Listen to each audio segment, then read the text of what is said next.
भरे जंगल में एक मेहनती और हुनरमंद गिलहरी गुड़िया अपने छोटे छोटे बच्चों के साथ रहती थी।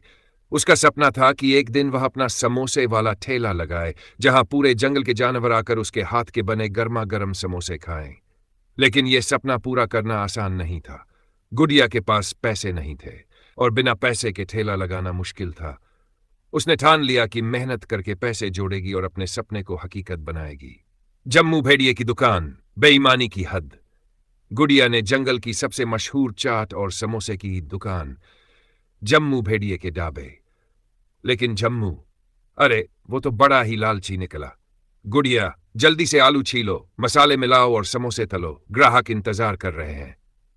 जम्मू रोज हुक्म चलाता। बेचारी गुड़िया सुबह से रात तक काम करती, लेकिन जब महीने के अंत में अपने मेहनत की कमाई मांगती तो जम्मू चालाकी दिखाता।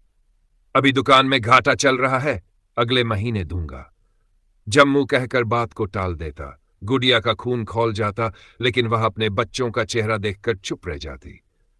अब बस बहुत हुआ। एक दिन गुड़िया ने देखा कि जम्मू ने एक नए कर्मचारी को रखा और उसे ज्यादा पैसे दे रहा है। गुड़िया ने हिम्मत जुटाकर कहा, जम्मू भाई, मैं यहां सालों से काम कर रही हूं, फिर भी मुझे पूरे पैसे नहीं मिलते। ये तो सरासर गलत है।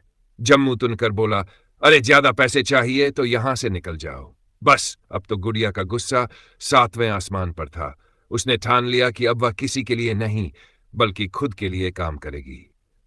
छोटे कदम, बड़ा सपना। गुड़िया ने जंगल में अलग अलग जानवरों के घर जाकर समोसे बेचना शुरू किया। बंदर मामा के लिए गर्मा गर्म समोसे, हाथी काका के लिए खास चटनी और जलदा कचौड़ियां। धीरे धीरे मेहनत रंग लाई। उसने कुछ पैसे जोड़ लिए और आखिरकार उसका खुद का समोसे का ठेला तैयार था। गुड़िया ने अपने बच्चों से कहा, अब हमारा खुद का ठेला होगा, हम खुद के मालिक बनेंगे। बच्चे खुशी से उछल पड़े, मम्मा, हम आपकी मदद करेंगे। पहली सफलता, वाह, मजा आ गया। गुड़िया के ठेले से उठती समोसे की खुशबू पूरे जंगल में फैल गई। सारे जानवर ठेले की ओर खिंचे चले आए। वाह, गुड़िया के समोसे तो कमाल के हैं, बंदर मामा बोले मुंह में समोसा रखते हुए। अरे ये चटनी तो गजब है। हिरन मौसी ने वाहवाही की। पहले ही दिन गुड़िया की दुकान पर जबरदस्त भीड़ लगी और उसकी अच्छी खासी कमाई हुई। जम्मू भेड़िए की जलन, अब क्या होगा? उधर जम्मू की दुकान में सन्नाटा छा गया। ग्राहक धीरे धीरे कम होते गए। अरे ये गुड़िया ने क्या कर दिया, मेरी दुकान तो खाली हो गई। जम्मू के होश उड़ गए। उसने जंगल में जाकर पता किया तो उसे मालूम हुआ कि सारे जानवर अब गुड़िया के ठेले पर समोसे खाने जा रहे हैं। अब जम्मू के चेहरे पर हवायां उड़ने लगीं। चालाक जम्मू की नई चाल। जम्मू गुड़िया के पास गया और मीठी मीठी बातें करने लगा। अरे गुड़िया बहन, तुम तो बहुत आगे बढ़ गई। ये लो, तुम्हारे पिछले महीने के पैसे भी दे रहा हूं। अब तुम वापस मेरी दुकान पर काम करो।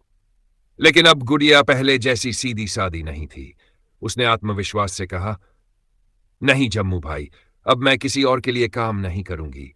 मेरा खुद का ठेला है और मैं अपने दम पर आगे बढ़ूंगी। जम्मू का मुंह लटक गया। उसे समझ आ गया कि अब गुड़िया उसकी दुकान पर कभी नहीं लौटेगी। गुड़िया की सफलता, मेहनत रंग लाई। गुड़िया और उसके बच्चों ने मेहनत से अपना ठेला और बड़ा किया। अब उनके पास सिर्फ समोसे और कचौड़ियां ही नहीं, बल्कि खस्ता कचौड़ी, दही भल्ले, आलू टिक्की और चटपटे गोलगप्पे भी थे। जंगल में हर कोई कहने लगा, अगर असली स्वादिष्ट समोसे और चाट खानी हो तो गुड़िया गिलहरी के ठेले पर जाओ। गुड़िया ने अपने बच्चों को गले लगाकर कहा, देखो बेटा, मेहनत और ईमानदारी से काम करो तो सफलता जरूर मिलती है। बच्चों ने खुशी से कहा, हाँ मम्मा, अब हम भी आपकी मदद करेंगे। अब गुड़िया की दुकान जंगल में सबसे मशहूर बन चुकी थी। वह अपने ठेले पर दिन रात मेहनत करती और अपने बच्चों के साथ खुशी खुशी समोसे बेचती रही।